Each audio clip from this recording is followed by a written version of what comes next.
Bu gecə Allah qapısına gedək, belə çağıraq, deyək, ya Rəbbəl muznibin, ey günahkarların Allahı. Musa dedi, ey alimlərin Allahı. Allahdan cavab gəldi, ləbbeyk, eşidirəm. Dedi, ey abidlərin Allahı. Cavab gəldi, ləbbeyk, eşidirəm. Ey günahkarların Rəbbi.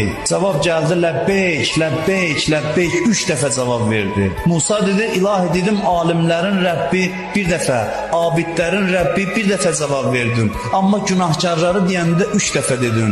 Allah deyər, alimin elmi var, abidin ibadəti var, mənim günahkar bəndələrimin məndən başqa heç kəsi yox. Onları mən də qapımdan qovsam, daha bir yer yoxdur ki, o qapıya üst tutsunlar. Biz bugün öz Rəbbimizin qonağıyıq. O Allahın qapısına gəlmişik ki, çox istəyir bizi bağışlasın. Onun bir istəyi var ki, gəlin bağışlayın. Qapısını açıb bizim üzümüzə, qapı açıqdırsa, deməli bağışlanmışıq.